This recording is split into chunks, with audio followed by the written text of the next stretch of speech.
اگلا سوال ہے جی علی بھائی کہ کیا معاویہ کاتب وحی تھے یا عام منشی ہی تھے؟ پہلی بات یہ منشی والا جو لفظ ہے نا یار، یہ میرے گاٹے فٹ کیا ہوا تھا ادھر لوگوں نے، اور مجھے کہتے ہیں نہیں دیکھو یہ منشی کہہ رہا ہے، یہ منشی کوئی نٹوریس ورڈ نہیں ہے سر۔ ایک زمانہ تھا یہ لوگ فخریہ بتایا کرتے تھے کہ میں منشی ہوں، یہ فلاں بندہ منشی ہے وہاں پہ، یہ کوئی نیگیٹو ورڈ نہیں ہے۔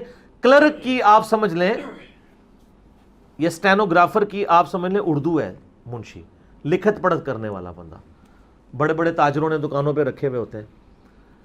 ایون یہ منشی والی جو حدیث صحیح مسلم کے اندر آتی ہے نا کہ حضرت معاویہ رضی اللہ تعالیٰ عنہ نبی علیہ السلام کے منشی تھے، یہ علامہ وحید الزمان صاحب نے خود منشی ترجمہ کیا ہوا ہے، لیکن وہ سر پرانی صحیح مسلم میں کیا ہوا ہے، جو صحیح مسلم پہلے چھپی تھی نا، جس کا پی ڈی ایف ہے، اب جو پرنٹ کیا مکتبہ اسلامیہ نے، انہوں نے اس کو نا کاتب لفظ کر دیا ہے۔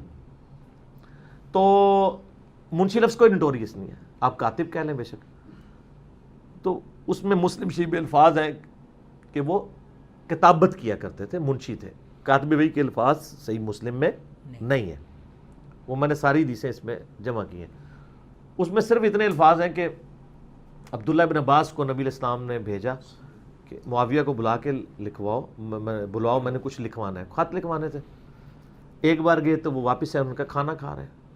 دوسری بار، تیسری بار جب ایسے ہوا تو نبی علیہ السلام کی مبارک زبان سے نکل گیا کہ اللہ اس کا پیٹ نہ بھرے، ٹھیک ہے۔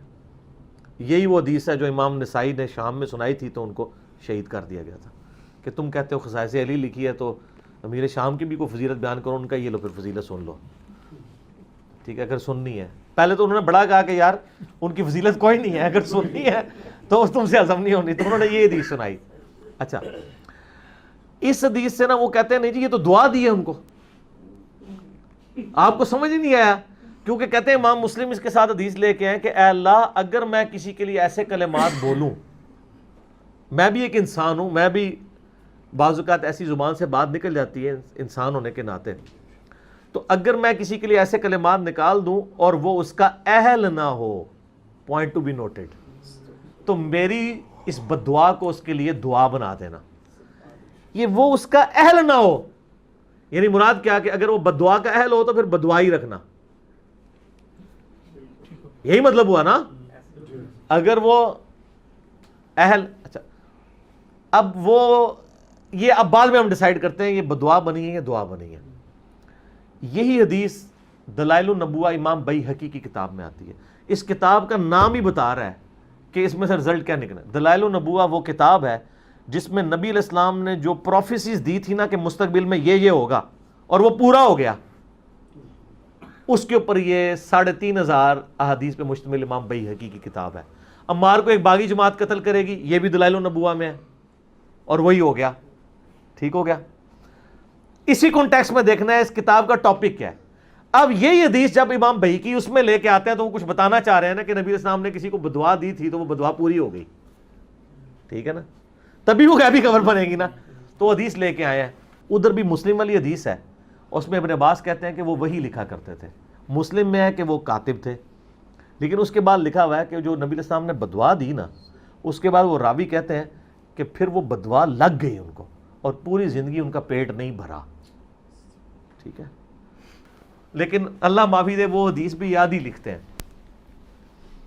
وہ شیخ زبیر صاحب نے بھی ایک مضمون لکھا تو وہ لکھ دیا وَكَانَ يَكْتُبُ الْوَحْيَ، کاتب وحی والی بات لیتے، میں اسے کہتا ہوں کہ پوری آپ بات بیان کریں۔ اور دوسرا اگر یہ دعا بنی ہے نا تو پھر جس صحابہ کو نبی علیہ السلام نے کوئی دعا دی ہے نا تو سر پھر حدیثوں میں ملتا ہے کہ ان کو وہ چیزیں لگی ہیں۔ جیسے بخاری میں ہے کہ نبی علیہ السلام نے انس بن مالک کو لمبی عمر کی دعا دی تھی، تو بخاری میں موجود ہے، وہ کہتے ہیں کہ مجھے اللہ نے اتنی لمبی عمر دی ہے، 82 سال حضور کے بعد وہ زندہ رہے ہیں، کہ کتنے وہ اپنی اولاد میں سے کتنے بچوں کو دفنا چکے ہوئے تھے، 110-12 سال کے ہو کے وہ فوت ہوئے ہیں۔ تو جس کو جو دی ہوئی ہے نا نبی علیہ السلام نے دعا، تو آپ کو حدیثوں میں پھر ملے گا کہ وہ دعا اس سے لگی ہے اور وہ پوری ہوئی ہے اس طریقے سے۔ یہاں جب نبی علیہ السلام نے ان کو دعا دی تھی کہ ان کا پیٹ خدا نہ بھرے، اور یہ کہتے ہیں یہ دعا ہے، تو پھر حدیثیں ہونی چاہیے تھی کہ وہ دعا یہ کس صورت میں بنے گی کہ ان کا پیٹ بھر جائے، تو پھر اس پہ حدیثیں ہونی چاہیے تھی کہ وہ ایک لقمہ ہی زبان پہ رکھتے تھے تو پیٹ بھر جاتا تھا، ان کو کھانے کی ضرورت نہیں پڑتی تھی، کئی دن تک کچھ کھائے پیے بغیر وہ زندہ رہتے تھے۔ یہ پریکٹیکلی دعا کا اثر ہونا چاہیے تھا نا اس کی بجائے اگر یہ آتا ہو کہ وہ اتنا کھاتے تھے پیٹ پھر بھی نہیں بھرتا تھا, تو پھر وہ دعا ہوگی. ایک بندہ کھائے اس کا پیٹ نہ بھرے, تو وہ ذرا اپنے بزرگوں سے علماء سے پوچھ لیں آپ وہ کیا ہے. اگر دوسری والی بات موجود ہے تو آپ وہ بتا دیں. بلکہ الاوائل کتاب ہے امام ابن ابی عاصم کی, اس کتاب کا نام یہ ہے کہ دنیا میں پہلے کام کون کون سے ہوئے. یہ جو حدیث ہے, سب سے پہلے اللہ نے قلم کو پیدا کیا, یہ وہ حدیث لے کے آئے ہیں. الاوائل کتاب میں لے کے آئے کہ نبی علیہ السلام فرمایا میری امت کا پہلا شخص جو میری سنت کو بدلے گا وہ بنو امیہ سے ہوگا. یہ البانی نے بھی لیا اور پھر لکھا کہ اس سے مراد وہ شخص ہو سکتا ہے جس نے خلافت کو وراثت بنا دیا ہے, یعنی امیر شام, کیونکہ حضرت عثمان نے تو اس میں الفاظ ہیں کہ وہ آل امیہ سے ہوگا. یہ بھی الاوائل میں ہے کہ پہلا شخص. الاوائل میں ایک ہے کہ پہلا شخص جس نے جمعے کا خطبہ بیٹھ کے شروع کیا وہ امیر شام تھے, کیونکہ ان کا پیٹ بڑا تھا تو وہ کھڑے ہو کے خطبہ نہیں دے سکتے تھے, دعا لگی ہوئی تھی نا. تو وہ جو دعا ہنسنا نہیں, اس میں آپ ہنسیں گے تو وہ ہنسی کو لے کے بیٹھ جائیں گے, وہ کہیں گے علمی بات نہیں ہو رہی ہے, ہنسی اپنے اندر ہی رکھیں آپ. تو مطلب بات یہ کہ وہ پھر اور طرف چل پڑتے ہیں. تو ہم کہتے ہیں یہ دیکھیں آپ ساری چیزیں, ہمیں نہ مجبور کریں کہ ہم ان باتوں میں اور مزید آگے جائیں. میرا یوٹیوب پہ کلپ بھی ہے کہ حضرت معاویہ کاتب وہی تھے. ہم کہتے ہیں بالکل ہے, لیکن بات پوری بیان کریں, پک اینڈ چوز نہ کریں, پوری بات امت کو بتائیں. پھر سلف کا فام بھی بتائیں, جو آپ سلف کے فام کا رونا روتے ہیں کہ امام بیہقی نے اس کے ساتھ کیا لکھا ہے کہ ان کا پیٹ نہیں بھرا. یہ نہیں لکھا کہ وہ تھوڑا سا کھاتے تھے تو کئی دن تک پیٹ بھرا رہتا تھا. دعا تو تبھی ہوگی نا کہ پیٹ بھر جائے. پیٹ نہ بھرنا کسی کا اگر یہ دعا ہے تو وہ کہتے ہیں, وہ اس میں خود بھی مانتے ہیں کہ وہ جو پھر کہتے ہیں وہ بلکہ یہاں پہ وہ جو ایک مفتی صاحب بریلویوں کے گزرے ہیں جنہوں نے جال حق لکھی ہے نام لیے بغیر, گجرات کے, انہوں نے ایک دفاع پہ امیر شام کی کتاب لکھی ہے. اس میں وہ لکھتے ہیں کہ جو ابن باز 3 دفعہ گئے ہیں نا, ہو سکتا ہے امیر شام کو بتایا ہی نہ ہو اور باروں بار سے ہو کے آگے ہوں, اس لیول تک ڈیفینڈ کرتے ہیں. تو پہلے تو میں ان کو الزامی جواب یہ دوں گا کہ وہ تہاڈا منڈا نہیں سی. ابن عباس جڑا ہے نبی علیہ السلام دا کزن سی, جس کے بارے میں بخاری میں حدیث ہے اسے قرآن کا علم عطا فرما, ٹھیک ہے نا, سیاڑا بیڑا بندہ سی. اور بڑے بڑے صاحب حضرت عمر کے قریب نہیں ہوتے تھے, وہ قریب بیٹھتے تھے علم کی وجہ سے. دوسری بات, آپ نے امیر شام کو بچانے کی خاطر نبی علیہ السلام کو تختہ مشق بنا دیا کہ آپ علیہ السلام نے تحقیق ہی نہیں کیا کہ ابن عباس نے پیغام بھی میرا دیا یا نہیں دیا. یہ تو کفر میں چلی جاتی ہے بات, اور باروں بار ہو کے آ گیا اور آپ اتنے جذباتی ہوئے کہ آپ نے بدعا دے دی ہے. اور تیسری بات جو بہت خطرناک ہے کہ حضرت صاحب تسی تے علم غیب نو مندے ہو, مطلب نبی علیہ السلام نے علم غیب ہی نہیں سی کہتے, اندروں ہو کے نہیں آیا, باروں بار آئے پھر بھی بدعا دیتی. سب سے بڑا پوائنٹ ان کے لیے یہ ہے, یہ تو کہتے ہیں نبی علیہ السلام کو علم غیب ہے. جب علم غیب ہے تو آپ کے عقیدے کے تحت نبی علیہ السلام کو پتہ ہوگا کہ وہ اندر سے ہو کے یا نہیں ہو کے. اور اگر آپ اس کے باوجود نبی علیہ السلام پہ جھوٹ باندھ رہے ہیں تو سر آپ امیر شام کو بچاتے بچاتے اپنا ایمان ہی گوا بیٹھے. اور میں نے یہی دیکھا ہے, جو ان کا جھوٹا دفاع کرتا ہے نا وہ ایمان سے چلا جاتا ہے. کیوں چلا جاتا ہے؟